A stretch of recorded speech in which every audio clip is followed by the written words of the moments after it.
Texturing done कर दी।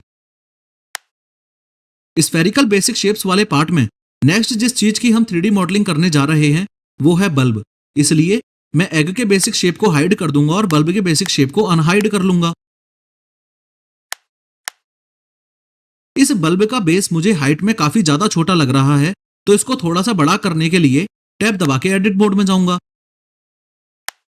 1 दबा के वर्टेक्स सेलेक्ट मोड में जाऊंगा, ऑल्ट ए ऑल्ट जेड दबा के डी सेलेक्ट करूंगा और एक्सरे मोड में जाऊंगा। बी दबा के बॉक्स सेलेक्ट को एक्टिवेट करूंगा और ऐसा बॉक्स बनाऊंगा कि नीचे वाली सारी वर्टिसेस सेलेक्ट हो जाएं। गिज्मोस को टर्न ऑन करूंगा और जेड एक्सिस पे इनको नीचे मूव कर लूंगा। फर्दर टेक्सचरिंग करने के लिए ऑब्जेक्ट मोड में जाऊंगा और ये बात मुझे ऑलरेडी पता है कि बल्ब में मेनली 2 मटेरियल्स होते हैं। सबसे पहला है ग्लास मटेरियल और दूसरा है मेटल मटेरियल। तो हमारे रूल नंबर 1 के हिसाब से मुझे ये दोनों मटेरियल स्लॉट्स क्रिएट करने हैं। उसके लिए शेडर एडिटर में न्यू पे क्लिक करके नाम रख दूंगा ग्लास, फिर स्लॉट पे क्लिक करके प्लस पे क्लिक करके न्यू पे क्लिक करूंगा और नाम रखूंगा मेटल। टेक्सचरिंग का हमारा रूल नंबर 2 कहता है कि मटेरियल्स को एप्रोप्रिएट फेसेस पे असाइन करना है। तो ऐसा करने के लिए एडिट मोड में जाके ऑल्ट दबा के सब कुछ डीसेलेक्ट किया और एक्सरे मोड में रहते हुए ऐसा बॉक्स बनाया कि ऊपर वाला जो ग्लास वाला पोर्शन होता है वो सेलेक्ट हो जाए।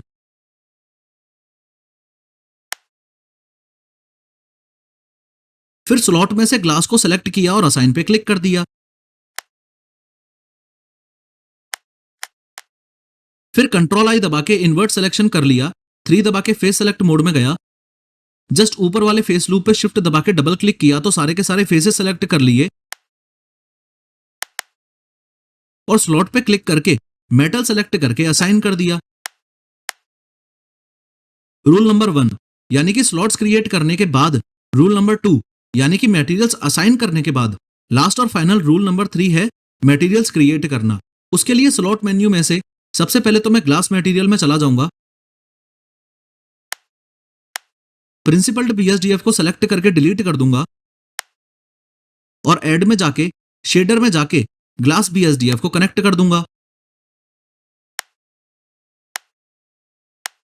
होम बटन दबा के जूम इन करने के लिए नंपैड प्लस दबाऊंगा। यहां कंट्रोल राइट क्लिक से नोड काट के आपको एक नई चीज बताऊं तो ग्लास बीएसडीएफ को सेलेक्ट करके शिफ्ट दबा के मटेरियल आउटपुट को सेलेक्ट करके अगर मैं F दबाऊंगा तो ये भी नोड्स को कनेक्ट करने का एक तरीका है। एनीवेज सबसे पहले तो इस ग्लास की IOR वैल्यू को 1.33 कर दूंगा, जो कि रियल वर्ल्ड में इन जनरल ग्लास की IOR वैल्यू होती है। फर्दर इस ग्लास को ट्रांसपेरेंट बनाने का तरीका एग्जैक्ट सेम है। रेंडर प्रॉपर्टीज में जाके स्क्रीन स्पेस रिफ्लेक्शंस को टर्न ऑन कर दो और उसके बाद रिफ्रैक्शंस को टर्न ऑन कर दो। उसके बाद मटेरियल प्रॉपर्टीज में आ जाओ, ब्लेंड मोड को अल्फा ब्लेंड कर दो, शो बैक फेस को टर्न ऑफ कर दो और स्क्रीन स्पेस रिफ्रैक्शंस को टर्न ऑन कर लो। अगला मटेरियल क्रिएट करने के लिए शेडर एडिटर में जाके स्लॉट में से मेटल को सेलेक्ट कर लो।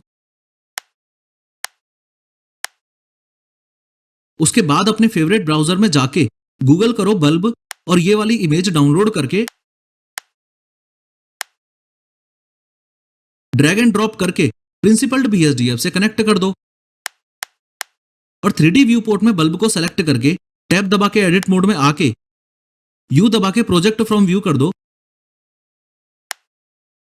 लेकिन यूवी अनरैपिंग करने से पहले ध्यान रखना कि जिन जिन फेसेस पे आप मटेरियल ऐड करने वाले हो सिर्फ वो फेसेस ही सेलेक्टेड हो। सिर्फ बॉटम लेफ्ट वाली विंडो में यूवी एडिटर में कन्वर्ट कर लो, सिंक सिलेक्शन को टर्न ऑन कर लो और इमेज में देखते हुए रिस्पेक्टिव यूवीज को बल्ब के मेटल बेस पर रख दो।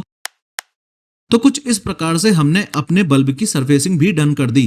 लेकिन अगर आप बल्ब के बेस के पास आके देखोगे तो टेक्सचरिंग में वो मजा नहीं आ रहा जो आना चाहिए। इस पॉइंट ऑफ टाइम पे इमेज टेक्सचरिंग से रिलेटेड एक बात आप लोगों को बहुत अच्छे से पता होनी चाहिए। बल्ब का जो टेक्सचर अभी हमने इस पे लगाया ये सिर्फ तब तक ही काम का है जब तक ये बल्ब आपके कैमरे से थोड़ा दूर रहेगा। लेकिन अगर आप इस बल्ब की बारीकियां अपनी 3D वीडियो में दिखाने वाले हो तो उस केस में आपको इस बात का खास ध्यान रखना पड़ेगा कि आपके पास बल्ब की टेक्सचरिंग करने के अब टोटल 2 ऑप्शंस बचते हैं। यूवी एडिटर को बड़ा करके दिखाता हूं। सबसे पहला ऑप्शन ये है कि जो ये राउंडेड डिजाइन है, इसकी आप 3D मॉडलिंग कर दो और उसके बाद मटेरियल क्रिएट करते वक्त प्रिंसिपल्ड BSDF में ही मेटेलिक वैल्यूज को ज्यादा कर दो और रफनेस वैल्यू को कम कर दो। दूसरा ऑप्शन ये है कि इमेज प्रोजेक्शन करने के लिए इससे भी बेटर कोई बल्ब की इमेज हो तो वो चूज कर लो। इसके अलावा और ज्यादा परफेक्शन अचीव करने के लिए एक बोनस ऑप्शन और है, और वो बोनस ऑप्शन है टेक्सचर पेंटिंग का। टेक्सचर पेंटिंग क्या है और उसका यूज कैसे करना है, आगे आने वाले लेसन में वो हम बड़ी ही आसानी से सीख लेंगे।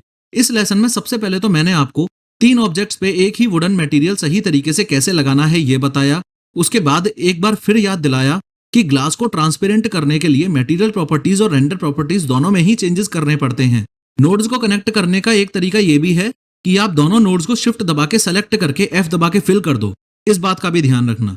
नेक्स्ट लेसन में हम रिमेनिंग स्फेरिकल बेसिक शेप्स की टेक्सचरिंग करेंगे। एप्पल तक पहुंचते पहुंचते हम टेक्सचर पेंटिंग का कॉन्सेप्ट शुरू कर देंगे और बड़ी आसान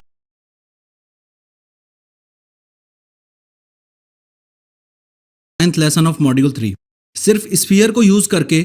लास्ट लेसन में सबसे पहले तो हमने अपने एग को स्मूथ आउट करके उसके बेसिक शेप की 3D मॉडलिंग फिनिश की, और उसके बाद हमने एक पॉट का दैट इज मटके का 3D बेसिक शेप भी बनाया। इस लेसन में सबसे पहले तो मैं आपको यह बताऊंगा कि बेसिक 3D मॉडल में और डिटेल्ड 3D मॉडल में क्या डिफरेंस होता है। उसके बाद जस्ट एक सिंगल स्फीयर को यूज करके हम बल्ब का 3D मॉडल बनाएंगे। आफ्टर दैट हम पहले तो प्रोपोर्शनल एडिटिंग के कॉन्सेप्ट को समझेंगे और फिर स्फीयर को यूज करते हुए ही प्रोपोर्शनल एडिटिंग की हेल्प लेके भी हम एक कैप का 3D मॉडल बनाएंगे और एक एप्पल का 3D मॉडल बनाएंगे। स्फीयर को यूज करके नेक्स्ट चीज जो हमें सीखनी है वो है बल्ब का बेसिक शेप। यहां पे एक छोटा सा नोट आपके लिए ये है कि फिलहाल जो एक्सरसाइजेस मैं आपको करवा रहा हूं ये सिर्फ बेसिक शेप्स के लिए ही हैं। बेसिक शेप्स में डिटेल्स कैसे डालनी है ये चीज तो हम आगे वाले लेसन्स में सीखेंगे ही, लेकिन प्रोफेसर हम पहचानेंगे कैसे कि कौन सा तो बेसिक शेप है और कौन सा डिटेल्ड वर्जन है। अगर मैं आपको एग्जांपल से समझाऊं तो ये जो स्मार्टफोन का शेप अभी तक हमने बनाया है ये एक बेसिक शेप है, लेकिन वहीं अगर मैं इसमें इधर वॉल्यूम बटन्स लगा दूं,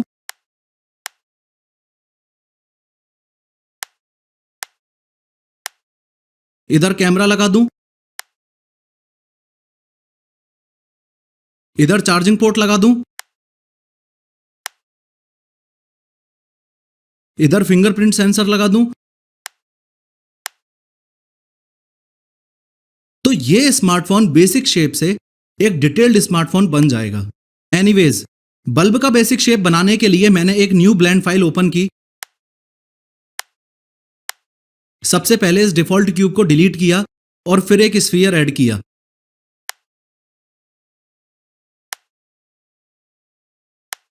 नंपैड 1 दबा के फ्रंट ऑर्थोग्राफिक व्यू में गया और नंपैड पीरियड दबा के स्फीयर पर फोकस किया।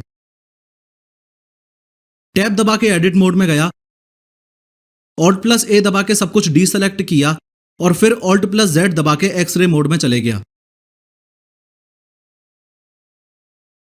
B दबा के बॉक्स सेलेक्ट को एक्टिवेट किया और एक्स एक्सिस के साथ वाले लूप के बाद 1, 2, 3 लूप्स छोड़ के ये नीचे वाली वर्टिसेस सेलेक्ट कर ली और अपने कीबोर्ड में X दबा दिया। X दबाते ही ब्लेंडर ने मुझसे पूछा कि आप क्या डिलीट करना चाहते हो, तो मैंने ब्लेंडर को बोला कि मैं वर्टिसेस डिलीट करना चाहता हूं। फिर 2 दबा के एज सेलेक्ट मोड में गया और इस एज पे डबल क्लिक करके इस पूरे लास्ट वाले लूप को सेलेक्ट कर लिया।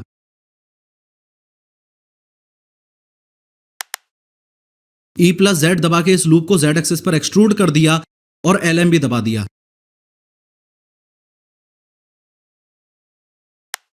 फिर S दबा के स्केल कर दिया और अगेन LMB दबा दिया।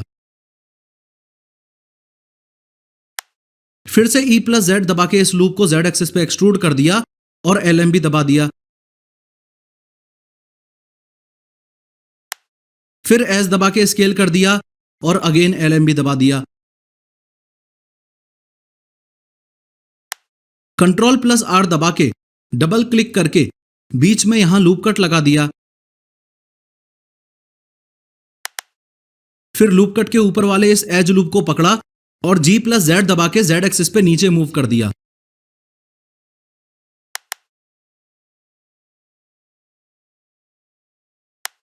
स्मूथ आउट करने के लिए कंट्रोल प्लस B से बेवल कर दिया और नंबर ऑफ सेगमेंट्स बढ़ाने के लिए माउस व्हील को स्क्रॉल अप किया। ऑल्ट प्लस Z से एक्सरे मोड से बाहर आके वापस इस सबसे नीचे वाले लूप को सेलेक्ट किया।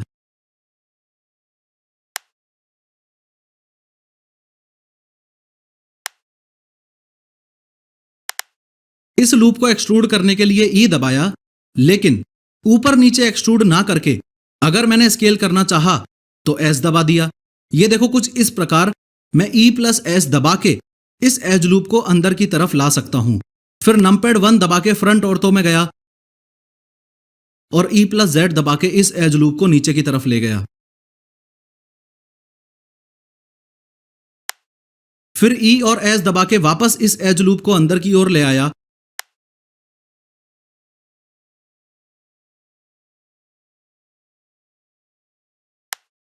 और अगेन E प्लस Z दबा के हल्का सा नीचे ले आया।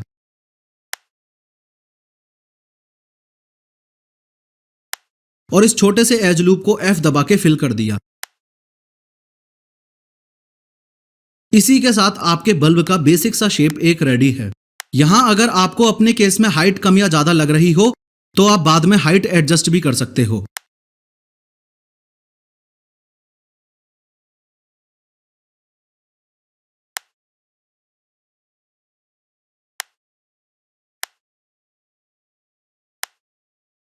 इनफैक्ट इस 3D मॉडलिंग वाले मॉड्यूल में आगे चल के जब हम असल 3D मॉडलिंग करना शुरू करेंगे तब ये हाइट और विड्थ की कोई टेंशन बचेगी ही नहीं।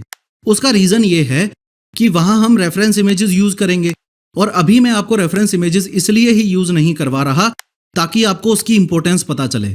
खैर, अब यहां पे एक छोटा सा नया कॉन्सेप्ट इंट्रोड्यूस करके एक कैप और एक एप्पल का बेसिक शेप मैं आपके सामने एक ही ब्लेंड फाइल में बना दूंगा। ये जो कॉन्सेप्ट मैं आपको बताऊंगा इसको प्रोपोर्शनल एडिटिंग बोला जाता है और इसमें भी आप मुझे फॉलो करना। सबसे पहले एक नई ब्लेंड फाइल में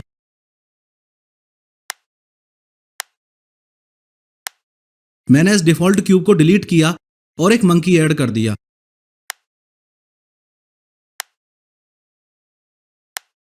राइट क्लिक करके उसको शेड स्मूथ किया और रेंच आइकन में जाके सब डिवीजन सरफेस मॉडिफायर लगा दिया।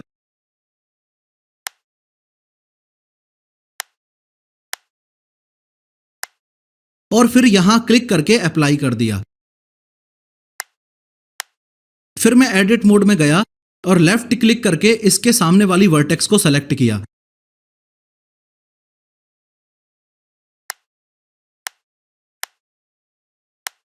फिर G और Y दबा के इस वर्टेक्स को Y एक्सिस पे आगे की तरफ मूव कर दिया और अब साफ साफ आप देख पा रहे होंगे कि कुछ इस प्रकार हमने इस मंकी की नाक लंबी कर दी। ऑलराइट प्रोफेसर, ये चीज तो हमको पहले से ही पता थी, इसमें आपने नया क्या बताया? नया है प्रोपोर्शनल एडिटिंग का कॉन्सेप्ट। और नॉर्मल एडिटिंग और प्रोपोर्शनल एडिटिंग का मतलब आप ऐसे समझ सकते हो, देखो अभी तक हमने इस बंदर की नाक के साथ जो किया वो थी नॉर्मल एडिटिंग, लेकिन अगर मैं 2-3 बार कंट्रोल प्लस Z दबा के अंडू करके वापस इस वर्टेक्स को सेलेक्ट करने वाले स्टेप पे जाऊं और Y एक्सिस पे मूव करने के लिए G दबाने से पहले यहां ऊपर आके इस प्रोपोर्शनल एडिटिंग वाले आइकन को एक्टिवेट कर दूं और फिर Y एक्सिस पे इस वर्टेक्स को मूव करने के लिए G दबा के Y दबाऊं, तो ध्यान से देखो कि सिर्फ एक वर्टेक्स मूव होने की बजाय ये पूरा का पूरा वर्टेक्स का एक गुच्छा या यूं कह लो कि बंदर की नाक के आसपास की वर्टिसेस का एक प्रपोर्शन या हिस्सा मूव हो रहा है। और ये हिस्सा कितना होगा और कितना नहीं, ये चीज हम इस सर्किल की हेल्प से डिसाइड कर सकते हैं। इन शॉर्ट, जब ये सर्किल आपकी स्क्रीन पे होगा उस टाइम अपने माउस व्हील को scroll up and scroll down करके आप ये डिसाइड कर सकते हो कि कितना हिस्सा अफेक्ट होगा। जितने वर्टिसेस इस सर्कल के अंदर आएंगे उतने ही वर्टिसेस अफेक्ट होंगे। अब वापस टैब दबा के ऑब्जेक्ट मोड में जाके मूव वाले गिज्मो को एक्टिवेट करके इस बंदर को एक्स एक्सिस पे वहां साइड कर दो।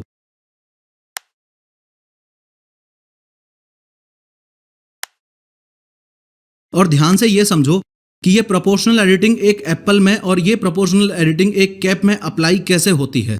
एक कैप बनाने के लिए सबसे पहले ऐड में जाके मैश में जाके एक यूवी स्फीयर ऐड किया। नमपैड 1 से फ्रंट ऑर्थोग्राफिक व्यू में गया, टैब दबा के एडिट मोड में गया, ऑल्ट ए दबा के सब कुछ डीसेलेक्ट किया और ऑल्ट प्लस जेड दबा के एक्सरे मोड में गया।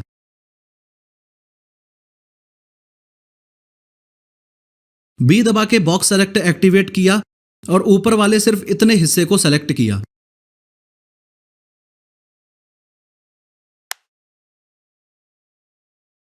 यहां याद रखो कि ब्लेंडर में इन्वर्ट करने का शॉर्टकट होता है कंट्रोल प्लस आई, और इन्वर्ट का मतलब होता है अपने डिसीजन को उल्टा करना, यानी कि जो पोर्शन सेलेक्टेड है वो डीसेलेक्ट हो जाएगा और जो पोर्शन डीसेलेक्टेड है वो सेलेक्ट हो जाएगा। ऑब्वियस सी बात है कि टोपी बनाने के लिए हमें ये नीचे का पोर्शन तो चाहिए ही नहीं, इसलिए एक्स दबा के ये सारी वर्टिसेस डिलीट कर दी। फिर नमपैड 7 दबा के टॉप ऑर्थोग्राफिक व्यू में गया और वाई एक्सिस के लेफ्ट साइड काउंटिंग शुरू की तो फिफ्थ वर्टेक्स सेलेक्ट की।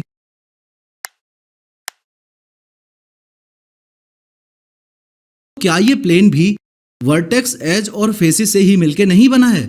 ऐसे ही अगर मैं यहां एक सिलेंडर ऐड कर लूं तो क्या ये सिलेंडर भी वर्टेक्स, एज और फेसिस से ही मिलके नहीं बना है? ऐसे ही अगर मैं यहां एक बंदर ऐड कर लूं तो क्या ये बंदर भी एजेस, वर्टेक्स और फेसेस से ही मिलके नहीं बना है? तो इस ब्लेंडर सॉफ्टवेयर में जितनी भी चीजें एजेस, फेसेस और वर्टेक्स से मिलके बनती हैं उन्हें ही मैश बोला जाता है। उम्मीद है आप समझ गए हो कि मैश क्या होता है। अगर फ्यूचर में आपको कंफ्यूजन हो भी तो आप यहां आउटलाइनर पैनल में जाके देख सकते हो कि ये जो उल्टा ट्राइंगल बना हुआ है यही तो मैश का निशान है। जैसे आउटलाइनर में यहां लाइट के आगे लाइट का निशान बना हुआ है, कैमरे के आगे कैमरे का निशान बना हुआ है, वैसे ही क्यूब, प्लेन, सिलेंडर और बंदर के आगे मैश का निशान बना हुआ है।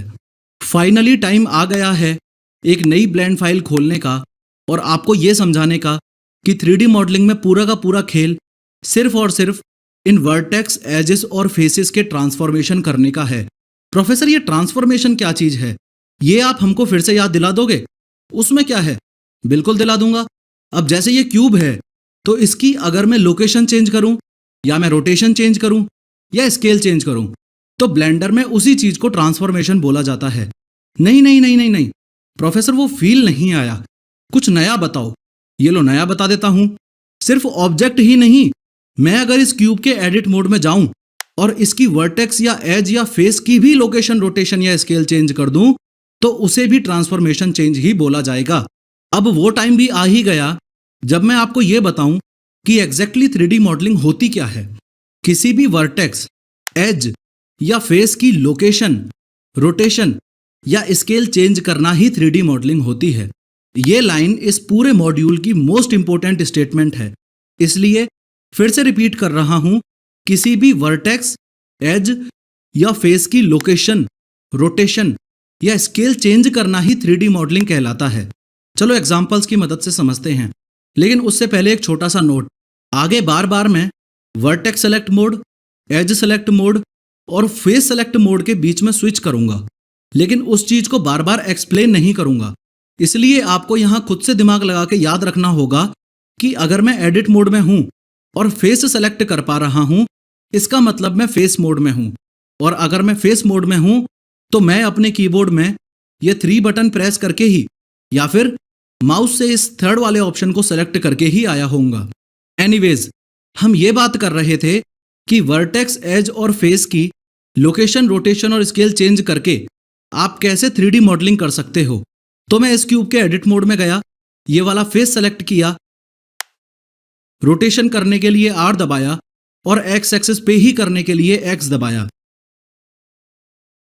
तो ये देखो, मैंने इस क्यूब का शेप कुछ ऐसा कर दिया। सिमिलरली इस क्यूब को सेलेक्ट करके मैंने एक मंकी ऐड किया, उसको मक्खन बनाने के लिए शेड स्मूथ किया, फिर इसके एडिट मोड में गया,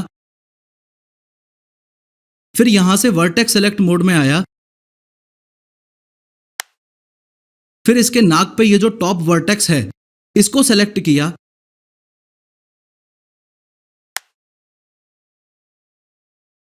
फिर मूव वाले गिज्मो को एक्टिवेट किया और वाई एक्सिस पे इस वर्टेक्स को आगे खींच दिया।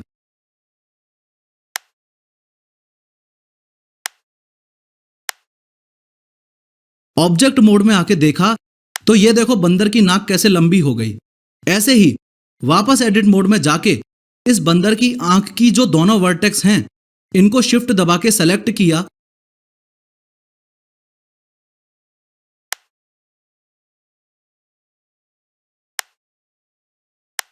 अपने कीबोर्ड में एक्स बटन यानी कि डिलीट करने का बटन दबाया तो ब्लेंडर मुझसे पूछता है कि आपको क्या डिलीट करना है। मैंने ब्लेंडर को बोला कि मुझे ये वर्टेक्स डिलीट करनी है। तो ये देखो ये बंदर की आंखों में गड्ढा हो गया। अब मैं बंदर की खोपड़ी में घुस के ये देख सकता हूं कि ये बंदर एग्जैक्टली ब्लेंडर में क्या क्या देखता होगा। इस लेसन में सबसे पहले तो मैंने आपको ये बताया कि वर्टेक्स, एज और फेस ही 3D मॉडलिंग के बादशाह हैं। इनको यूज करके आप कोई भी 3D मॉडल क्रिएट कर सकते हो। उसके बाद ब्लेंडर के अंदर मैन्युअली हमने वर्टेक्स, एज और फेसेस क्रिएट किए।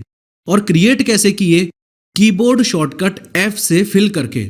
उसके बाद मैंने आपको मंकी और क्यूब के वर्टेक्स और फेसेस का ट्रांसफॉर्मेशन करके भी बताया कि कैसे 3D मॉडलिंग की जाती है। अगले लेसन में हम 3D मॉडलिंग के 3 मोस्ट इंपोर्टेंट ऑपरेशंस के बारे में सीखेंगे। और गुड न्यूज ये है कि बस अब एक लेसन और बचा है हमारे और लेसन 4 के बीच में। पर प्रोफेसर आप इस मॉड्यूल के लेसन 4 पे इतना एक्साइटेड क्यों हो, इतना स्ट्रेस क्यों दे रहे हो? क्योंकि लेसन 4 ही वो स्टेज है जहां से थ्योरी पूरी तरह से खत्म हो जाएगी और 3D मॉडलिंग करने का प्रैक्टिकल पूरी तरह से शुरू हो जाएगा।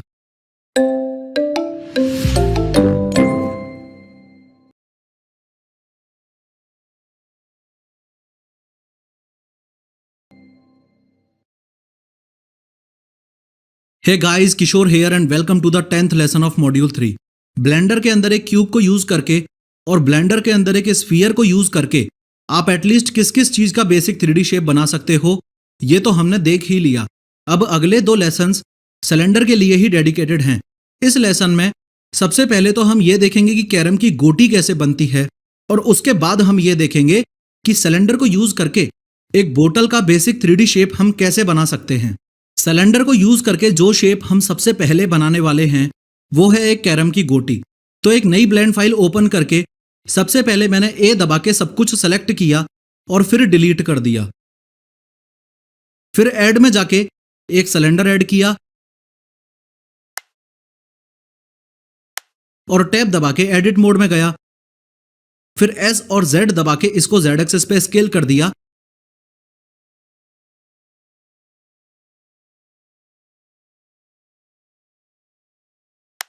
थ्री दबा के फेस सेलेक्ट मोड में गया और इसके ऊपर वाले फेस को सेलेक्ट कर लिया। फिर आई दबा के इस फेस को इंसर्ट किया। एक और बार आई दबा के इस फेस को इंसर्ट किया। फिर एक और बार आई दबा के इस फेस को इंसर्ट किया एंड अगेन लास्ट बार आई दबा के इस फेस को इंसर्ट किया। फिर शिफ्ट दबा के इस एज पे डबल क्लिक करके इस बाहर वाले फेस लूप को सेलेक्ट किया और अगेन शिफ्ट दबा के ही रखा एंड इस अंदर वाले एज लूप को भी सेलेक्ट कर लिया। फिर ऑल्ट प्लस ई दबा के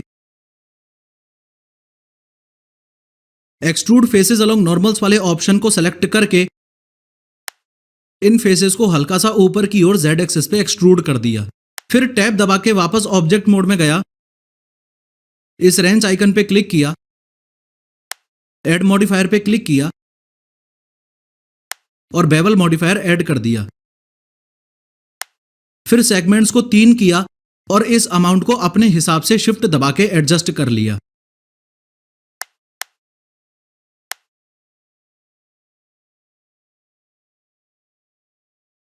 फिर दोबारा से ऐड मॉडिफायर में गया और sub division surface modifier add कर लिया। लेकिन यहां भी आप देख पा रहे होंगे कि हमारे कॉर्नर्स जैगिड हैं।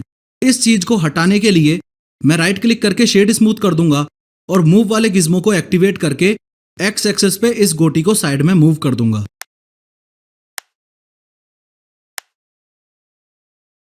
इस सिलेंडर को यूज करके नेक्स्ट जो चीज हम बनाने वाले हैं वो है एक बोतल। एक बोतल बनाने के लिए सबसे पहले मैंने एक सिलेंडर ऐड किया। इस सिलेंडर को यूज करके बोतल बनाने से पहले लोकेशन, रोटेशन और स्केल की एक इतनी शानदार टिप है जो आपको पता होनी ही चाहिए। और वो टिप ये है कि ब्लेंडर में आप इजीली मैथ्स भी कर सकते हो।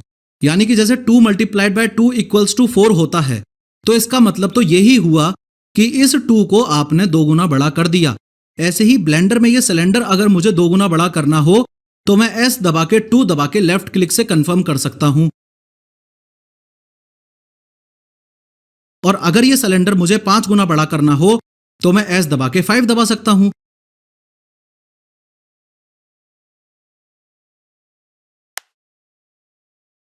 ऐसे ही अगर ये सिलेंडर मुझे 90 डिग्रीज रोटेट करना हो तो मैं आर दबा के 90 दबा सकता हूं। और अगर सिर्फ 45 डिग्रीज रोटेट करना हो तो आर दबा के 45 दबा सकता हूं।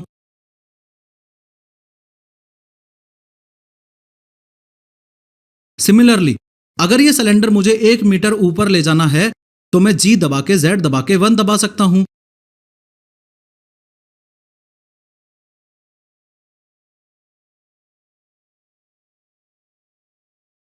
And so on. और अच्छी बात यह है कि यही सब चीजें मैं एन पैनल में देख भी सकता हूं।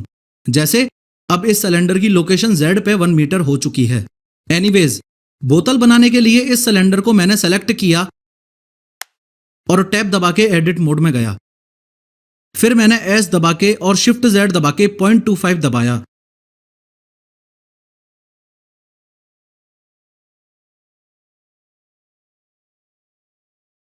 तो इस सिलेंडर को एक्स और वाई एक्सिस पे 75% छोटा कर दिया। प्रोफेसर वेट, आपका ये कॉन्सेप्ट तो समझ आ गया कि 25 गुना साइज इंक्रीज करना हो तो एस दबा के 25 दबा दो, लेकिन ये 0.25 वाला कॉन्सेप्ट समझ ही नहीं आया। नीड नॉट बी वरीड, अभी समझा देता हूं। इस 100 का 50% कितना हुआ? 50। और इस 100 का 10% कितना हुआ? ऑब्वियसली 10। लेकिन इस 100 का ये 10% निकालने के लिए आपने 100 को मल्टीप्लाई किससे किया? 0.1 से ना। ऐसे ही 100 का 50% निकालने के लिए आपने इस 100 को मल्टीप्लाई किससे किया? ऑब्वियसली 0.5 से ना। ऐसे ही z एक्सिस पे तो मुझे ये बोतल छेड़नी ही नहीं थी, तो सबसे पहले तो मैंने S दबा के शिफ्ट Z दबा दिया और x और y एक्सिस पे इसका मुझे सिर्फ 25% चाहिए था, इसलिए मैंने 0.25 दबा दिया। अगर थोड़ा थोड़ा भी आपको समझ आया हो तो मोर देन इनफ है। जो बात मैं आपको बता रहा हूं ये बहुत ही सिंपल मैथमेटिक्स है और टाइम के साथ ऑटोमेटिकली आपको आइडिया लगने लग जाएगा। एनीवेज, अब मैंने इसका ये ऊपर वाला फेस सेलेक्ट किया और मूव वाले गिज्मो को एक्टिवेट करके z एक्सिस पे उसे नीचे ले आया।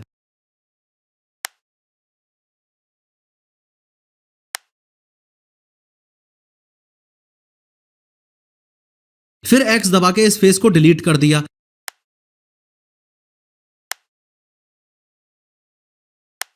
फिर 2 दबा के एज सेलेक्ट मोड में गया और इस ऊपर वाले पूरे एज लूप को सेलेक्ट कर लिया।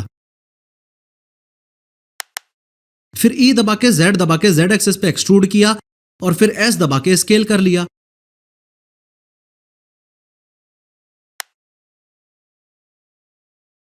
फिर से E दबा के और Z दबा के Z एक्सिस पे एक्सट्रूड किया और हल्का सा अंदर की ओर स्केल कर दिया।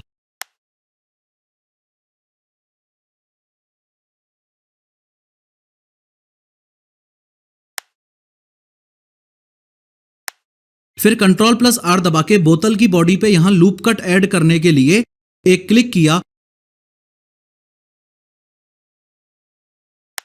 और दूसरा क्लिक करने से पहले माउस की हेल्प से इस लूप कट को थोड़ा सा मूव कर दिया और उसके बाद दूसरा लेफ्ट क्लिक भी कर दिया। फिर डबल क्लिक करके इस बीच वाले पूरे एज लूप को ही सेलेक्ट कर लिया and then control plus B दबा के बेवल कर दिया और number of segments mouse wheel से बढ़ा दिए।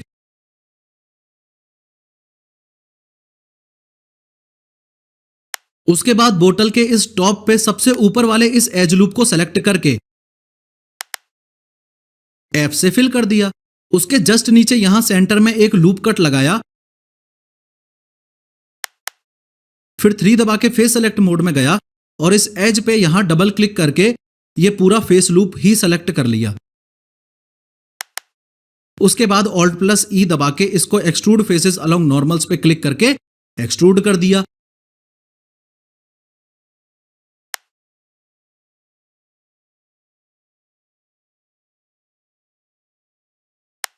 फिर मॉडिफायर्स की बारी आई तो सबसे पहले तो बेवल मॉडिफायर लगा के सेगमेंट्स 3 करके इसके अमाउंट को शिफ्ट प्लस लेफ्ट क्लिक से अपने हिसाब से एडजस्ट कर लिया।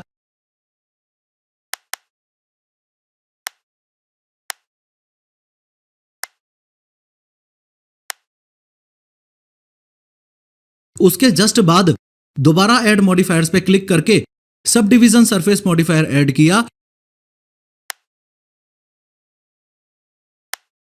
और बोतल पे जाके राइट क्लिक करके शेड स्मूथ भी कर दिया। तो कुछ इस प्रकार से सिलेंडर को यूज करके आपने बोतल का बेसिक शेप भी बना लिया। इस लेसन में सबसे पहले तो मैंने आपको यह बताया कि एक सिलेंडर को यूज करके एक कैरम की गोटी कैसे बनानी है। कैरम की गोटी बनाते वक्त हमने लगातार 4 बार इनसेट ऑपरेशन को यूज किया था।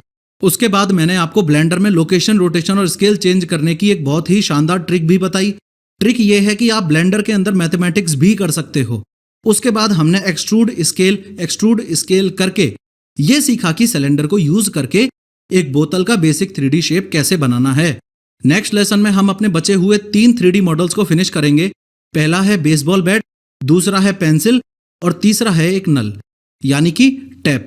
मोस्ट इंपॉर्टेंट चीज तो हम ये सीखेंगे कि जस्ट एक सिलेंडर को यूज करके इतने सारे शेप्स कैसे बन सकते हैं।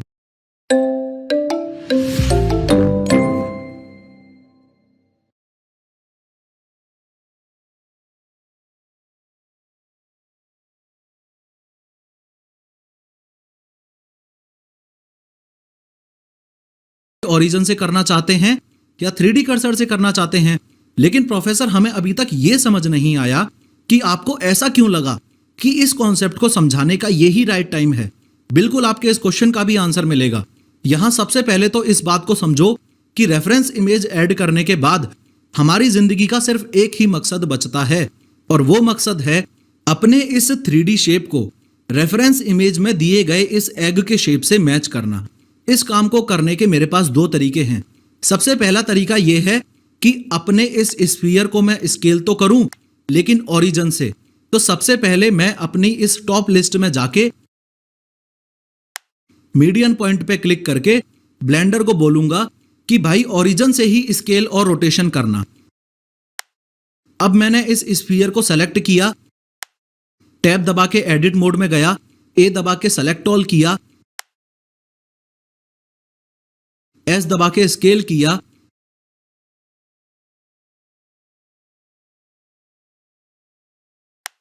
फिर जी और जेड दबा के जेड एक्सिस पे ऊपर मूव किया,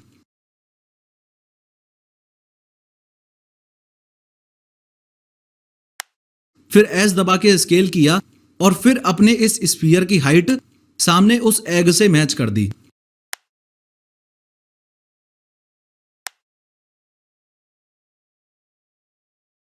लेकिन 4-5 बार कंट्रोल जेड दबा के अगर मैं अंडू करूं और अगर मैं वापस ऊपर वाली लिस्ट में जाके 3D कर्सर सेलेक्ट कर लूं और 3D कर्सर को पिवट पॉइंट मान के ही इस स्फीयर को स्केल करूं तो होगा क्या, आइए देखते हैं। सबसे पहले इस स्फीयर को सेलेक्ट किया, टैब दबा के एडिट मोड में गया, ए दबा के सेलेक्ट ऑल किया और एस दबा के स्केल किया। तो ये देखो कितनी आसानी से सिर्फ एक ही स्टेप में मैंने अपने इस स्फीयर की हाइट उस अंडे के बराबर कर दी। तो इतनी लंबी चौड़ी कहानी का सिर्फ एक ये ही मतलब है कि सिचुएशन के हिसाब से हमें खुद ये डिसाइड करना पड़ेगा कि लोकेशन, रोटेशन और स्केल हमें ओरिजिन से करना है या 3D कर्सर से करना है। इस लेसन में सबसे पहले तो मैंने आपको यह बताया कि हमें एग का शेप यूं ही नहीं बना देना है। इनफैक्ट एग का ही नहीं बल्कि कोई भी शेप बनाने के लिए हमें रेफरेंस इमेजेस का यूज करना चाहिए। फिर मैंने आपको यह बताया कि रेफरेंस इमेजेस ऐड कैसे करनी है और उसकी ट्रांसपेरेंसी कैसे चेंज करनी है। उसके बाद मैंने आपको यह बताया कि ओरिजिन को यूज ना करके जैसे ही हमने 3D कर्सर को यूज किया तो कितनी आसानी से सिर्फ 2 सेकंड्स में ही स्फीयर को हमने एग की हाइट दे दी। नेक्स्ट लेसन में सबसे पहले तो हम अपने एग को फिनिश करेंगे क्योंकि इसमें अभी काफी कुछ करना बाकी है, और उसके बाद हम ये सीखेंगे कि एक मटका दैट इज पॉट कैसे बनाया जाता है। एक स्फीयर ऑलरेडी एक मटके का शेप तो है ही, लेकिन मोस्ट इंपोर्टेंटली मैं आपको यह बताऊंगा कि ई दबा के एक्सट्रूड करके कैसे हम एक मटके का शेप बना सकते हैं।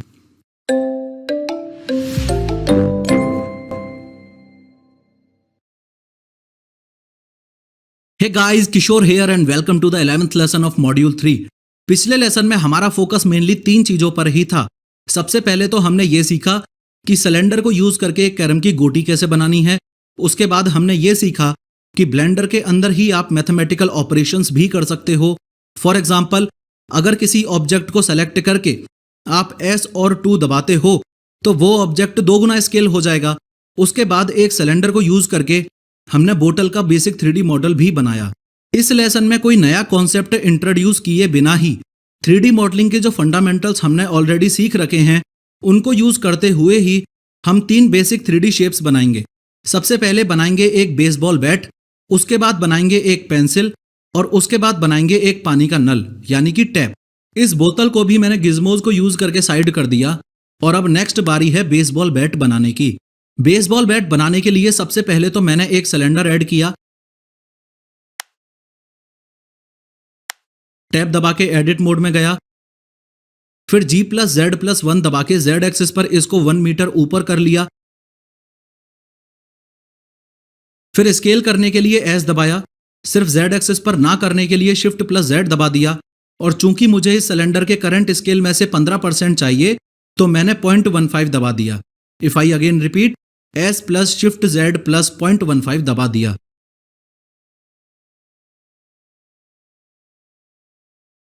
फिर 3 दबा के फेस सेलेक्ट मोड में गया और इसके ऊपर वाले फेस को सेलेक्ट कर लिया।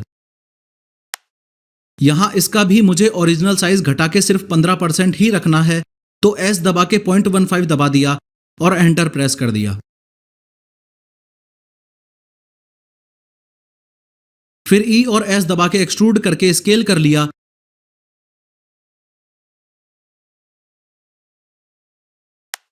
और दोबारा E दबा के इसको ऊपर की ओर एक्सट्रूड कर दिया।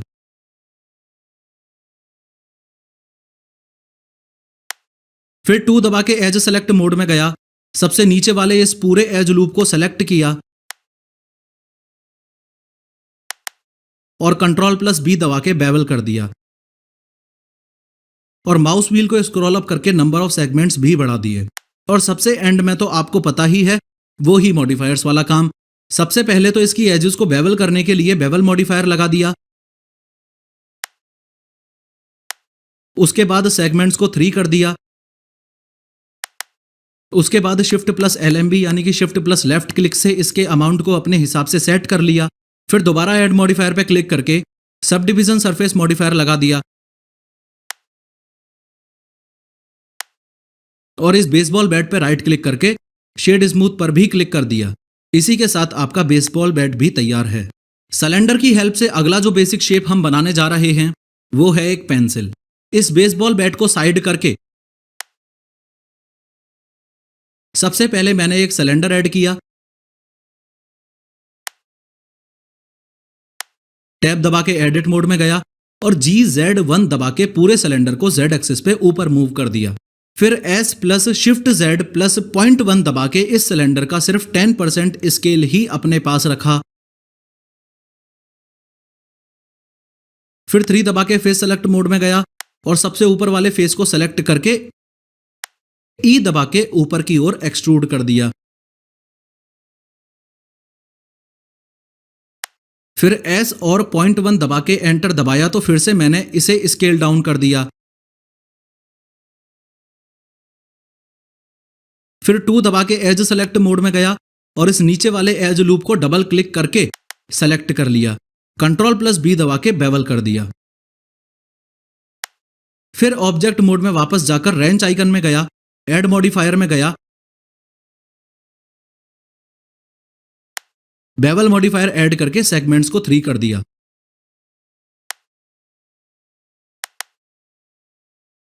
फिर लास्ट में पेंसिल पे राइट क्लिक करके शेड स्मूथ कर दिया और कुछ इस प्रकार से ही हमारी पेंसिल का एक बहुत ही बेसिक सा शेप भी सिलेंडर को यूज करके रेडी है। सिलेंडर की हेल्प से अगला जो बेसिक 3D शेप हम बनाने जा रहे हैं वो है एक पानी का नल यानी कि टैप। अगेन इस मूव वाले गिज्मो की हेल्प से इस पेंसिल को एक्स एक्सिस पे साइड कर दिया और ऐड में जाके मैश में जाके एक सिलेंडर ऐड किया। फिर टैप दबा के एडिट मोड में गया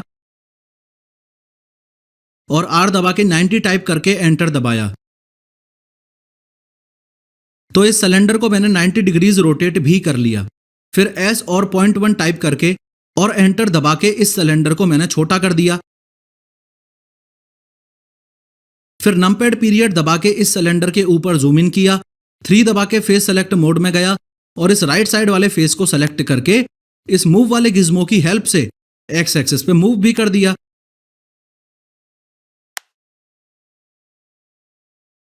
यहां पे नोटिस करने वाली बात यह है कि अगेन मैं 5 बार ई दबा के एक्सट्रूड करूंगा और आर दबा के रोटेट करूंगा, यानी कि इस फेस को मैंने ई दबा के एक्सट्रूड किया और आर दबा के थोड़ा सा रोटेट कर लिया, फिर ई दबा के एक्सट्रूड किया और आर दबा के थोड़ा सा रोटेट कर लिया,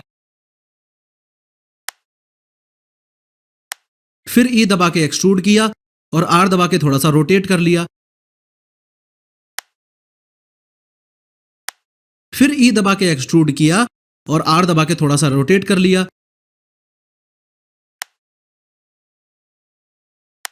फिर ई दबा के एक्सट्रूड किया और आर दबा के थोड़ा सा रोटेट कर लिया,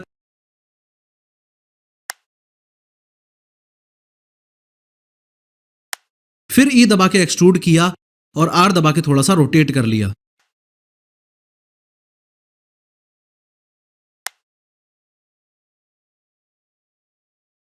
और लास्ट में इस नीचे वाले फेस को डिलीट कर दिया क्योंकि यहां से तो पानी आएगा ना, यहां तो होल होना चाहिए। फिर आगे आपको पता ही है कि दुनिया का कोई भी नल इतना पतला हो सकता है क्या? बिल्कुल नहीं हो सकता। इसलिए टैब दबा के ऑब्जेक्ट मोड में वापस आया और रेंच आइकन पे जाके ऐड मॉडिफायर में जाके सॉलिडिफाई मॉडिफायर लगा के अपने हिसाब से शिफ्ट प्लस LMB से थिकनेस को सेट कर दिया।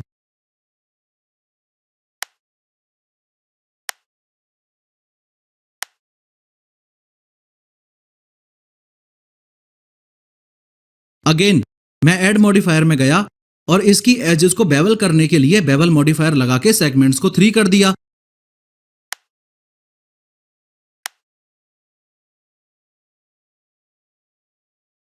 और अमाउंट को शिफ्ट प्लस लेफ्ट क्लिक दबा के स्वाद अनुसार एडजस्ट कर लिया। अगेन मैं ऐड मॉडिफायर में गया और sub division surface modifier add कर दिया।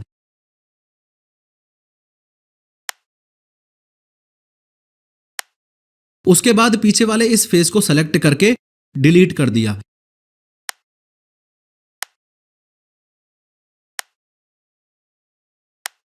वापस फ्रंट ऑर्थोग्राफिक व्यू में जाके एज सेलेक्ट मोड में जाके सबसे पहले तो इस एज लूप को डबल क्लिक करके सेलेक्ट किया, फिर ई और एस दबा के एक्सट्रूड करके स्केल कर दिया। अगेन ई दबा के एक्स एक्सिस पे पीछे की तरफ यहां पे एक्सट्रूड कर दिया। एक नई ब्लेंड फाइल की हेल्प से आपको एक सिंपल सी बात बताता हूं। फिलहाल आप मुझे फॉलो मत करना। सबसे पहले मैंने एक न्यू ब्लेंड फाइल ओपन की और कैमरा प्लस लाइट को सेलेक्ट करके डिलीट कर दिया। हम आउटलाइनर पैनल में भी और 3D व्यू पोर्ट में भी ये चीज साफ साफ देख सकते हैं कि हमारे पास अभी सिर्फ एक क्यूब है। फिर मैं एक क्यूब को ऐड करके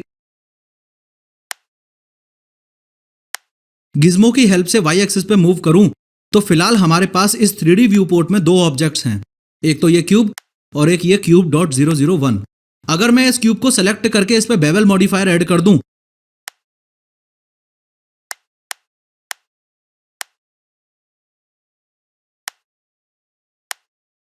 तो ऑब्वियस ही बात है कि इस क्यूब डॉट 001 पे कोई असर नहीं पड़ेगा क्योंकि ये क्यूब डॉट 001 एक अलग ऑब्जेक्ट है। लेकिन अब आपका पूरा फोकस मुझे इधर चाहिए। मैं इस क्यूब को सेलेक्ट करूं टैब दबा के एडिट मोड में जाऊं और ऐड में जाके एक नया क्यूब ऐड करूं। फिर गिज़मोज की मदद से इस क्यूब को साइड में मूव कर लूं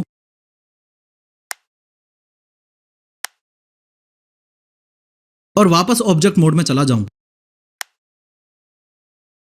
अगर आप थोड़ा भी ध्यान से समझोगे तो यहां पे एक बहुत ही इंपॉर्टेंट कॉन्सेप्ट निकल के आ रहा है। इधर व्यू पोर्ट में हमारे पास अभी 3 क्यूब्स हैं, लेकिन आउटलाइनर पैनल हमें वो ही 2 क्यूब्स दिखा रहा है जो हम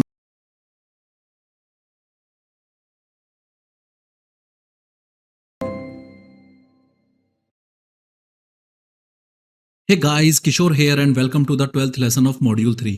पिछले लेसन के साथ ही हमने बेसिक 3D शेप्स बनाने की पूरी कहानी अपनी तरफ से फिनिश कर दी और मेरी ये पूरी कोशिश रही कि कैसे भी करके आपको इस बात का अंदाजा लगने लग जाए कि कोई भी 3D मॉडल बनाने से पहले एग्जैक्टली हमको कौन सा बेसिक 3D शेप चूज करना पड़ेगा। इसके अलावा आपको ये भी अंदाजा लगने लग गया होगा कि ऑलमोस्ट हर 3D मॉडल के बाद आपको बेवल मॉडिफायर तो ऐड करना ही पड़ेगा। इस लेसन में मेनली मैं आपसे 4 चीजों के बारे में बात करूंगा। सबसे पहले नंबर पे तो आपको यह बताऊंगा कि इस कोर्स को फिनिश करते ही आप 3D आर्टिस्ट की किस कैटेगरी में गिने जाओगे। उसके बाद आपको 3D कैरेक्टर्स क्रिएशन प्रोसेस का ओवरव्यू भी दूंगा। फिर आपको यह बताऊंगा कि लो पॉली और हाई पॉली में एग्जैक्टली डिफरेंस क्या होता है। और उसके बाद लास्ट में कार्टून कैरेक्टर की 3D मॉडलिंग करने के प्रोसेस की शुरुआत करके हाइट के रेफरेंस को यूज करके आपको ब्लॉकिंग करना भी सिखाऊंगा। Congratulations, congratulations, congratulations. पिछले लेसन के फिनिश होते ही 3D मॉडलिंग सीखने का हमारा पहला पड़ाव भी फिनिश हो गया। और अगर आप भूल रहे हो तो आपको फिर से याद दिला दूं कि 3D मॉडलिंग बेसिकली हम 4 स्टेजेस में सीख रहे हैं। सबसे पहली स्टेज है बेसिक शेप्स, दूसरी स्टेज है कार्टून कैरेक्टर, तीसरी स्टेज है फुली फर्निश्ड 3D रूम और चौथी स्टेज है 5 POH मॉडल्स। यानी कि चौथी स्टेज में हम ये देखेंगे कि professor of how YouTube channel की वीडियोस के अंदर तैयार किए गए 3D मॉडल्स आखिर बनाने कैसे हैं। अगर आप जरा भी ओपन माइंड से समझने की कोशिश करोगे तो बेसिक शेप्स वाली स्टेज का सिर्फ एक ही गोल है, प्री विजुअलाइजेशन। प्री विजुअलाइजेशन मतलब ये कि किसी भी 3D मॉडल को बनाने से पहले आप ये विजुअलाइज कर पाओ कि उस 3D मॉडल को बनाने के लिए आपको किस बेसिक शेप से शुरुआत करनी पड़ेगी। और अगर सच में आप प्रोफेशनल 3D आर्टिस्ट बनना चाहते हो तो एक बहुत ही शानदार प्रो टिप मैं आपको देता हूं जो कि मार्केट के सो कॉल्ड 3D एक्सपर्ट्स आपको नहीं बताएंगे। क्या मुझे आपको यह बताने की जरूरत है कि अपनी जो असल दुनिया है, जिस रियल वर्ल्ड में अपन रह रहे हैं, वो 3D ही है? ऑब्वियसली नहीं प्रोफेसर। तो बस अब देर किस बात की है? जो आप सीखना चाहते हो वो भी 3D, जिस दुनिया में आप रह रहे हो वो भी 3D। जरा दोनों चीजों को लिंक करने की कोशिश करना। इन शॉर्ट में ये कहना चाह रहा हूं कि जब भी आप कहीं बाहर जाते हो या घर में या ऑफिस में भी हो या स्कूल, कॉलेज, कोचिंग, ट्यूशन जहां भी हो, तो हमेशा इस चीज का ध्यान रखो कि अपने अराउंड ऑब्जेक्ट्स को ऑब्जर्व करना सीखो। अगर एग्जाम्पल से समझाऊं तो बाहर जाते ही एक कार को देखने के बाद आपका यह सोचना कि अगर इस कार का टायर मुझे ब्लेंडर में मॉडल करना है तो किस बेसिक शेप से शुरुआत करूंगा। एक ट्री को देखते ही आपका यह सोचना कि एक ट्री का 3D मॉडल आपको तैयार करना है तो किस बेसिक शेप से शुरुआत करूंगा, etcetera etcetera. Anyways, basic shapes वाली स्टेज को फिनिश करने के बाद हमारी नेक्स्ट स्टेज है कार्टून कैरेक्टर्स। तो एक कार्टून कैरेक्टर की 3D मॉडलिंग करने से पहले जरा सा ओवरव्यू हो जाए। देखो, 3D इंडस्ट्री में कार्टून कैरेक्टर जो शब्द है उसको आप लोग हल्के में ले ही नहीं सकते। और उसका सबसे बड़ा कारण यह है कि रियलिस्टिक 3D कैरेक्टर को क्रिएट करना अपने आप में एक बहुत बड़ी बात है। अगर एग्जाम्पल की हेल्प से आप लोगों को समझाने की कोशिश करूं तो आप ऐसे समझो कि अगर कोई बोलता है कि मैं सर्जन हूं तो इसका मतलब क्या हुआ कि वो बंदा है तो डॉक्टर ही, लेकिन डॉक्टर फील्ड के अंदर भी उसने मास्टर किस चीज को किया है, उसने सबसे ज्यादा किस चीज की प्रैक्टिस की है, उसने जिंदगी का मेजर हिस्सा किस चीज के लिए डेडिकेटेड किया है। ऑब्वियसली इस बात के लिए कि मोस्ट एफिशिएंट वे में सर्जरी कैसे की जाए। ऐसे ही अगर कोई बोलता है कि मैं 3D कैरेक्टर आर्टिस्ट हूं तो इसका मतलब क्या हुआ कि वो बंदा है तो 3D आर्टिस्ट ही, लेकिन 3D फील्ड के अंदर भी उसने मास्टर किस चीज को किया है, उसने सबसे ज्यादा किस चीज की प्रैक्टिस की है, उसने अपनी जिंदगी का मेजर हिस्सा किस चीज के लिए डेडिकेटेड किया है। ऑब्वियसली इस बात के लिए कि as amazing as possible 3D cartoon characters कैसे बनाए जाएं। जैसे क्रिकेट टीम के सभी प्लेयर्स किसी न किसी कैटेगरी में डाल दिए जाते हैं, उनकी अपनी अपनी स्पेशलाइजेशन और क्वालिटी के बेसिस पे कोई विकेट कीपर होता है तो कोई फील्डर होता है, कोई बैट्समैन होता है तो कोई बॉलर होता है। इसी तरीके से अपनी अपनी स्पेशलाइजेशन या क्वालिटी के बेसिस पे जितने भी 3D आर्टिस्ट हैं वो किसी ना किसी कैटेगरी में तो आते ही हैं। जैसे कि एक कैटेगरी है एनवायरनमेंट आर्टिस्ट, यानी कि ऐसा आर्टिस्ट जो एनवायरनमेंट या नेचर से रिलेटेड 3D सीन्स बनाता हो। ऐसे ही अगर किसी 3D आर्टिस्ट ने 3D मॉडलिंग को मास्टर कर रखा है तो वो हुआ मॉडलिंग आर्टिस्ट। किसी की एनिमेशन स्किल्स शानदार हैं तो वो हुआ एनिमेशन आर्टिस्ट। किसी की टेक्सचरिंग स्किल्स शानदार हैं, यानी कि वो 3D मॉडल्स में कलरिंग और सरफेसिंग बड़ी शानदार करता है, तो वो हुआ टेक्सचरिंग आर्टिस्ट। लेकिन प्रोफेसर एक बात बताओ कि आप और हम किस कैटेगरी में आते हैं? स्पेशली शुरुआत के दिनों में हम स्क्रिप्ट भी खुद ही लिखने वाले हैं, मॉडलिंग भी खुद ही करेंगे, उन मॉडल्स पे टेक्सचरिंग भी खुद ही करेंगे, उन मॉडल्स को रिग करके एनिमेट भी खुद ही करेंगे। क्या आपको याद है अपना क्रिकेट वाला एग्जाम्पल? क्रिकेट में मैंने आपको बाकी कैटेगरीज तो बता दी, लेकिन एट द सेम टाइम आपको ऑलरेडी ये पता होगा कि जो बंदा fielding, batting, bowling, wicket keeping वगैरह सब कुछ कर ले, उसे ही तो ऑलराउंडर की कैटेगरी में डाला जाता है। ऐसे ही चूंकि आप भी अगर किसी एक फील्ड में एक्सपर्टाइज लेने की बजाय modelling, texturing, rigging, animation, environment scene, character modelling वगैरह खुद ही करते हो, तो आपको 3D जनरलिस्ट बोला जाएगा। इन शॉर्ट 3D जनरलिस्ट एक ऐसा व्यक्ति होता है जो 3D गेम्स या 3D फिल्म्स या 3D एनिमेटेड वीडियो बनाने की पाइपलाइन की किसी भी स्टेज का काम बखूबी कर सके। एनीवेज, इतनी लंबी चौड़ी कहानी के बाद आपको एक बात तो समझ आ गई होगी कि 3D cartoon character creation process अपने आप में 3D इंडस्ट्री की एक अलग कैटेगरी है।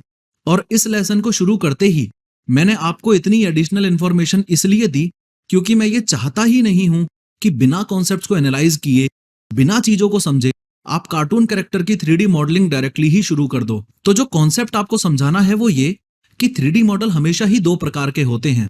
एक होता है लो पॉली और दूसरा होता है हाई पॉली। चलो इस शब्द का ब्रेक डाउन करके देखते हैं। लो और पॉली।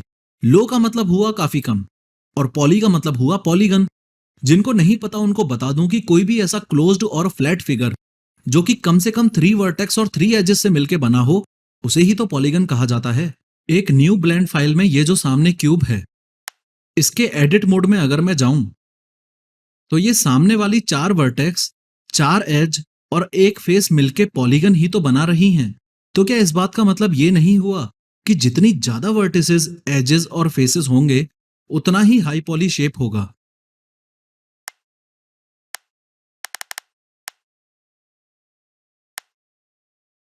और जितनी कम वर्टिसेस, एजेस और फेसेस होंगे उतना ही लो पॉली शेप होगा।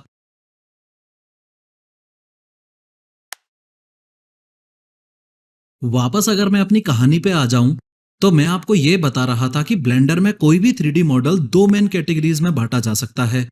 एक तो लो पॉली और दूसरा हाई पॉली। और एग्जैक्टली इस मोमेंट पे आपके लिए मेरे पास गुड न्यूज ये है कि ब्लेंडर में आपका लो पॉली और हाई पॉली का डाउट दूर करने के लिए इस 3D व्यू पोर्ट में हम टोटल 5 एग्जाम्पल्स देखेंगे। सबसे पहले ये देखो, ये एक लो पॉली ट्री है और ये एक हाई पॉली ट्री है।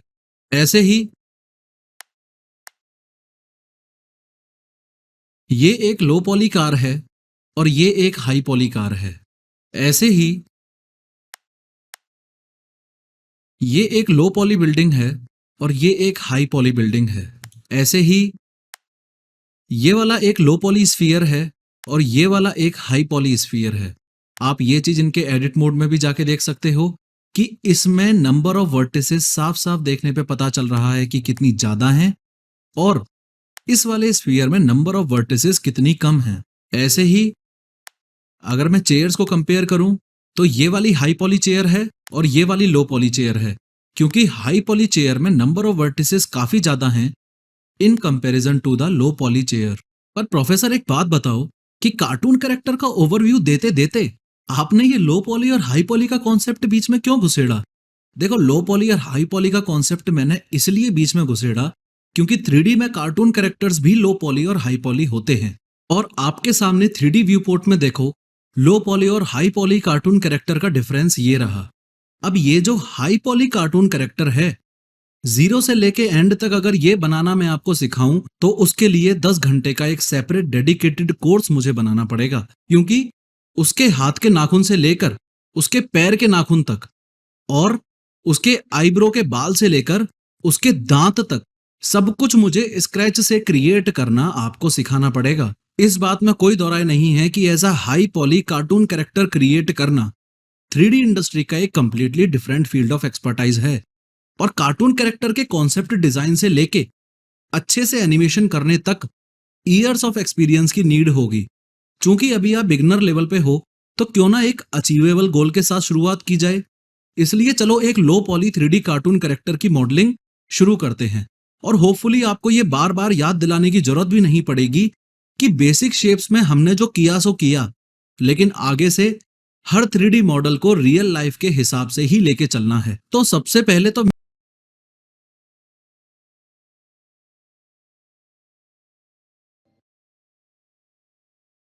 हे guys, Kishore here and welcome to the 13th lesson of module 3। पिछले लेसन में मोस्ट इंपोर्टेंट टिप मैंने आपको ये बताई कि आप जब भी घर से बाहर निकलो या फिर अगर घर के अंदर भी हो, तो अपने आसपास के ऑब्जेक्ट्स को ऑब्जर्व करो और ये पहचानने की कोशिश करो कि अगर वो ऑब्जेक्ट आपको ब्लेंडर में 3D मॉडल करना हो तो किस बेसिक शेप से शुरुआत करोगे। फिर मैंने आपको ये बताया कि अगर आप इस कोर्स को एक्सरसाइजेस के साथ में सक्सेसफुली फिनिश कर लेते हो तो आप 3D जर्नलिस्ट क्यों कहलाओगे। फिर स्फीयर्स, क्यूब्स और सिलेंडर को यूज करके हमने रेफरेंसेस क्रिएट किए और ब्लॉकिंग भी कर ली। इस लेसन में सबसे पहले तो मैं आपको क्विक फेवरेट्स मेन्यू के बारे में बताऊंगा। देखो, इस बात में कोई डाउट नहीं होना चाहिए कि ब्लेंडर में कोई भी एक्शन हम अपने कीबोर्ड शॉर्टकट को यूज करके करें तो वो जल्दी फिनिश हो जाएगा, इन कंपैरिजन टू अपने कर्सर से वो ही सेम एक्शन फिनिश करें। ब्लेंडर ने हमें इसलिए ही क्विक फेवरेट्स मेन्यू दे रखी है। फिर हम अपने 3D कार्टून कैरेक्टर का फेस बनाएंगे और सबसे लास्ट में ये सीखेंगे कि किसी ऑब्जेक्ट को 3D कर्सर पे कैसे ले जाना है और 3D कर्सर को किसी ऑब्जेक्ट पे कैसे ले जाना है और ऐसा करने का एग्जैक्टली यूज क्या है। आगे बढ़ते हुए इस पूरे कार्टून कैरेक्टर के प्रोसेस में सबसे पहले हम क्रिएट करेंगे अपने कार्टून कैरेक्टर का फेस। तो सबसे पहले मैं ऐड में गया, मैश में गया और एक यूवी स्फीयर ऐड कर लिया। लेकिन प्रोफेसर, हर बार तो आपका कर्सर खुद चल के इधर ऊपर की साइड ऐड मेन्यू में जाता था, इस बार ऐड मेन्यू खुद चल के आपके कर्सर के पास आई है। आखिर ये चमत्कार हुआ कैसे।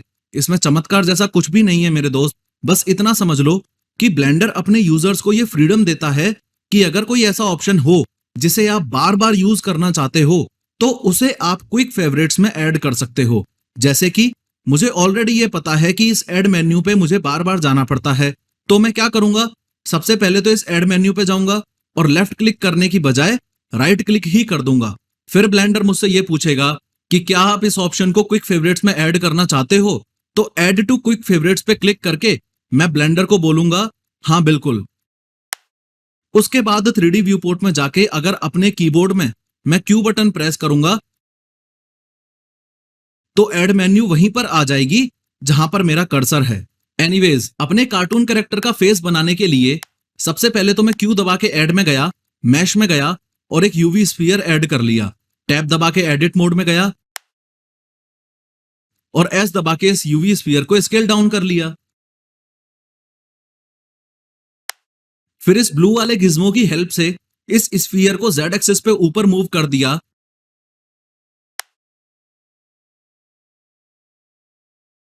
और एस दबा के स्केल करके इस स्फीयर को अपने रेफरेंस वाली स्फीयर के बराबर करने की कोशिश की।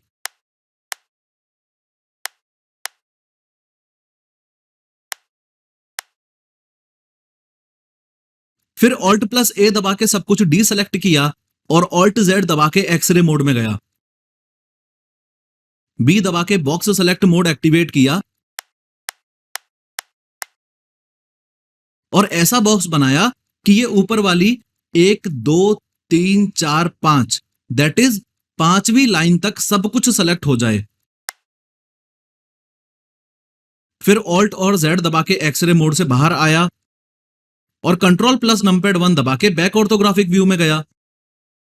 बी दबा के बॉक्स सेलेक्ट मोड को एक्टिवेट किया एंड अगेन कुछ इस तरीके से बॉक्स बनाया कि सेंटर वाली लाइन से 3 लाइन लेफ्ट साइड और सेंटर वाली लाइन से 3 लाइन राइट साइड सेलेक्ट कर ली।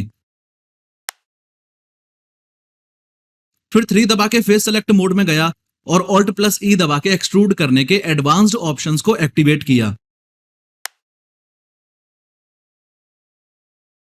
फिर एक्सट्रूड फेसेस अलोंग नॉर्मल्स पे क्लिक करके इसको जरा सा बाहर की तरफ एक्सट्रूड कर दिया।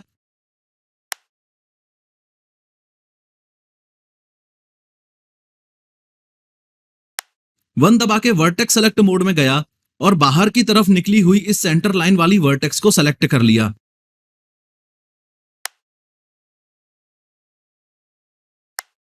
फिर शिफ्ट दबा के रखा और एक वर्टेक्स को छोड़ के दूसरी वर्टेक्स लेफ्ट साइड एंड एक वर्टेक्स को छोड़ के दूसरी वर्टेक्स राइट साइड भी सेलेक्ट कर ली। नंपैड 7 दबा के टॉप ऑर्थोग्राफिक व्यू में गया, इस ग्रीन वाली लाइन को पकड़ के वाई एक्सिस पे आगे मूव कर दिया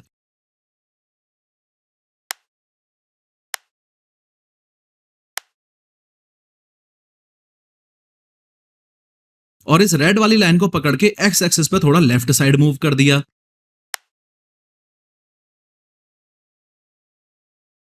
फिर 3 दबा के फेस सेलेक्ट मोड में गया और ऐड में जाके एक सर्किल ऐड किया।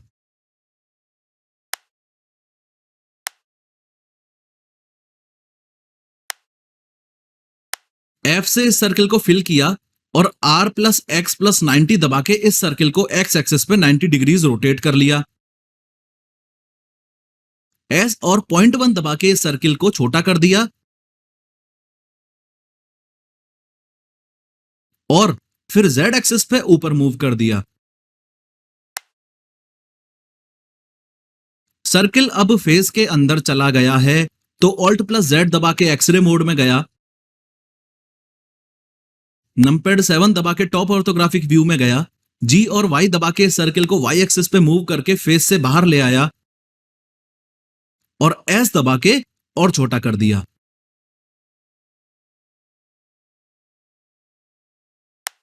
उसके बाद फ्रंट ऑर्थोग्राफिक व्यू में रहते हुए ही G दबा के सर्किल को उस जगह पर रख दिया जहां पर मुझे इस कार्टून कैरेक्टर की लेफ्ट आई चाहिए।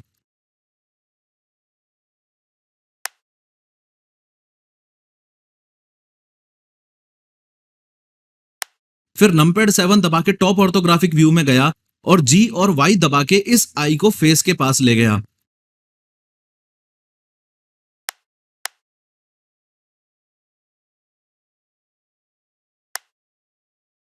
फिर R और G दबा के बार बार मैंने इस आंख को अपने हिसाब से एडजस्ट कर लिया।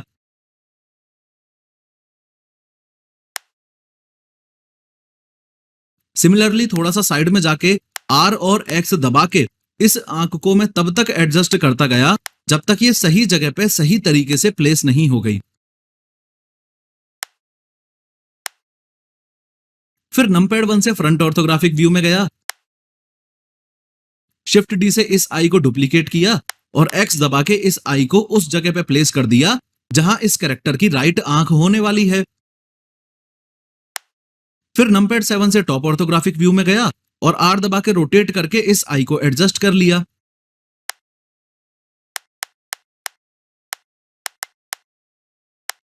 फिर नंपैड 1 से फ्रंट ऑर्थोग्राफिक व्यू में गया और एक सिलेंडर ऐड कर लिया।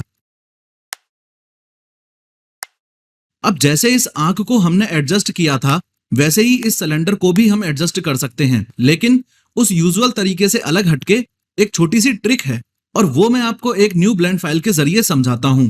आप इसी फाइल में रहना। देखो, ब्लेंडर हमें इस बात की फ्रीडम देता है कि हम किसी भी ऑब्जेक्ट को 3D कर्सर पे और 3D कर्सर को किसी भी ऑब्जेक्ट पे ले जा सकते हैं।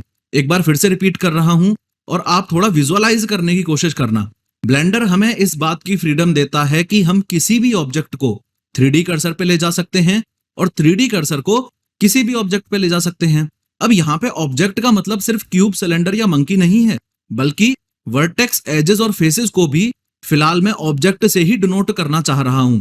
देखो, ध्यान से समझो। फिलहाल अपना 3D कर्सर जो है वो वर्ल्ड ओरिजिन पे है, यानी कि इस 3D व्यू पोर्ट के एकदम कोर सेंटर पे। लेकिन मान लो कि मुझे ये कर्सर इस लाइट पे ले जाना है, तो मैं क्या करूंगा, इस लाइट को सेलेक्ट करके शिफ्ट और एस दबा दूंगा। शिफ्ट एस दबाते ही मेरे पास पाई मेन्यू खुल जाएगा। देखा जाए तो ये है तो एक मेन्यू ही जिसमें बहुत सारे ऑप्शंस हैं, लेकिन चूंकि ये पाई के शेप में है, या देशी भाषा में कहूं तो यूं समझ लो कि ये कचौड़ी के शेप में है, इसलिए इसे पाई मेन्यू बोला जा रहा है। एनीवेज, इसमें अगर मैं ये नीचे वाला ऑप्शन सेलेक्ट कर लूं तो मेरा कर्सर उस चीज पे चला जाएगा जो सिलेक्टेड है। चूंकि हमने लाइट को सिलेक्ट करके फिर शिफ्ट एस दबाया था, तो हमारा 3D कर्सर वर्ल्ड ओरिजिन से उठ के सीधा ही लाइट पे चला जाएगा। ऐसे ही अगर मैं कैमरे को सिलेक्ट करके शिफ्ट एस दबाऊं और फिर ये नीचे वाला ऑप्शन यानी कि कर्सर टू सिलेक्टेड पे क्लिक कर दूं, तो ये 3D कर्सर लाइट से उठ के सीधा ही कैमरे पे आ जाएगा। खास बात यह है कि ये चीज सिर्फ और सिर्फ ऑब्जेक्ट मोड में अप्लाई नहीं होती। यानी कि अगर मैं इस क्यूब के एडिट मोड में जाऊं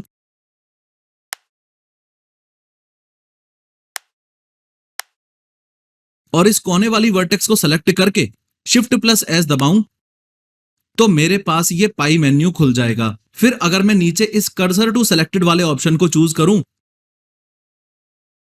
तो 3D कर्सर कैमरे पे से उठ के डायरेक्टली इस वर्टेक्स पे आ जाएगा। फर्दर आप नोटिस करो, अगर यही सेम एक्शंस मैं एज के लिए करूं तो एज पे आ जाएगा, और अगर फेस के लिए करूं तो फेस पे 3D कर्सर आ जाएगा। शुरू की तो फिफ्थ वर्टेक्स सेलेक्ट की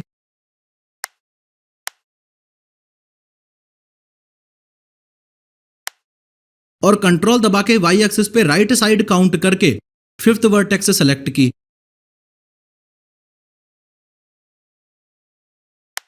जैसे ही इतना पोर्शन सेलेक्ट हो गया तो इसे E प्लस वाई दबा के वाई एक्सिस पे एक्सट्रूड कर दिया।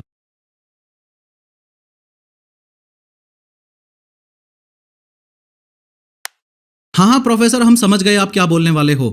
आपने हमें पहले ही ये बता रखा है कि असल दुनिया के हिसाब से चलना है और असल दुनिया में कोई भी कैप इतनी पतली या थिन नहीं हो सकती।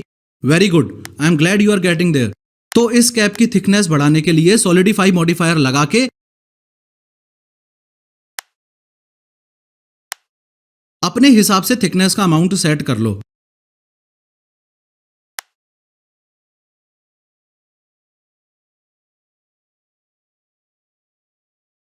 फिर इस कैप को स्मूथ करने के लिए सब डिवीजन सरफेस मॉडिफायर लगाओ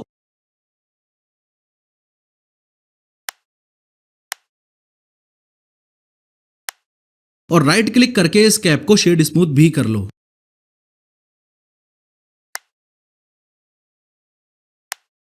लेकिन प्रोफेसर, आप यहां पे एक चीज भूल रहे हो। इस कैप के एग्जाम्पल से आप हमें प्रोपोर्शनल एडिटिंग सिखाने वाले थे, लेकिन उसका जिक्र तो अभी तक आपने किया ही नहीं। नहीं मेरे दोस्त, ये चीज मैं अभी तक भूला नहीं हूं।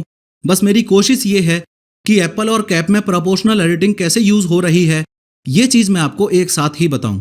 इसलिए फिलहाल के लिए गिज्मो की हेल्प से मैंने इस कैप को साइड कर दिया और ऐड में जाके एक नया स्फीयर ऐड कर लिया। नंपैड 1 से फ्रंट ऑर्थोग्राफिक व्यू में गया और टैब दबा के एडिट मोड में गया।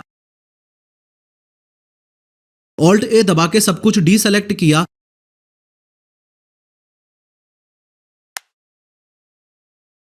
और सबसे टॉप पे इस एक वर्टेक्स को सेलेक्ट कर लिया।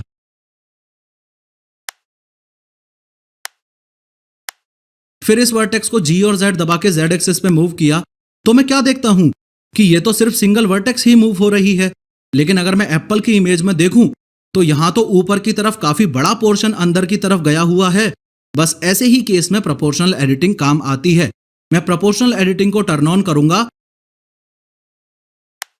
और फिर जी दबा के जेड दबाऊंगा।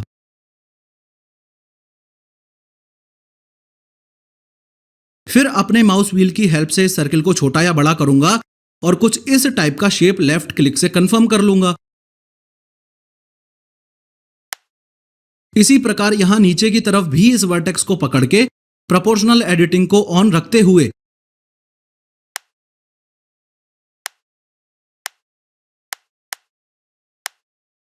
जी प्लस जेड दबा के जेड एक्सिस पे ऊपर मूव करूंगा और लेफ्ट क्लिक से कुछ ऐसा शेप फाइनलाइज कर दूंगा।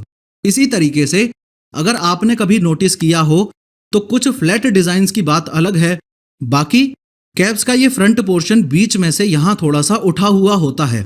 एप्पल के एडिट मोड से बाहर आके अगर मैं कैप के एडिट मोड में जाऊं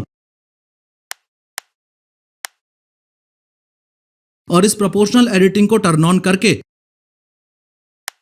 ऑल्ट प्लस जेड दबा के एक्स रे मोड में जाके 2 दबा के एज सेलेक्ट मोड में जाके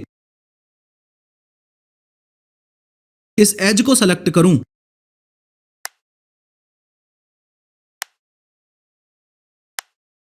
और फिर जी प्लस जेड दबा के इस एज को ऊपर मूव करूं तो ये देखो सिर्फ इतना सा पोर्शन ही मूव हो रहा है। लेकिन ऊपर यहां पे प्रोपोर्शनल एडिटिंग एक्टिवेट करके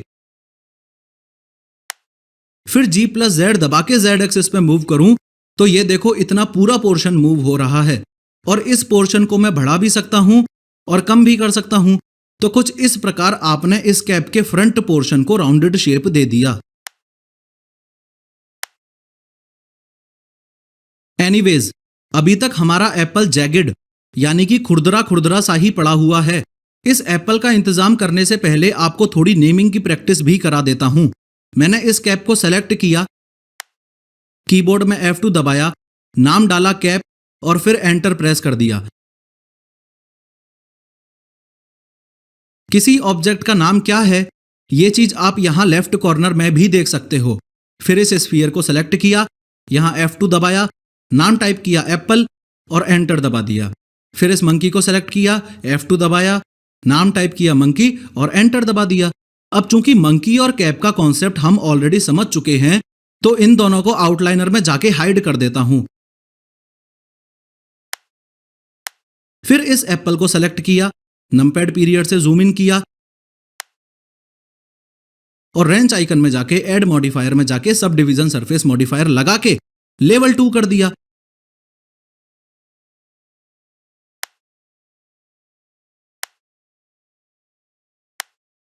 उसके बाद इस एप्पल पे राइट क्लिक करके शेड स्मूथ भी कर दिया। लेकिन अभी आप ध्यान से देखोगे तो हमारे एप्पल का टॉप 100% लेवल्ड है, यानी कि एक बराबरी में है, जो कि रियल लाइफ में पॉसिबल तो है ही नहीं। इसलिए वापस एडिट मोड में जाके 1 दबा के वर्टेक्स सेलेक्ट मोड में गया और प्रोपोर्शनल एडिटिंग को ऑन रखते हुए G+Z में जाके इस पॉइंट को हल्का सा यहां ऊपर कर दिया।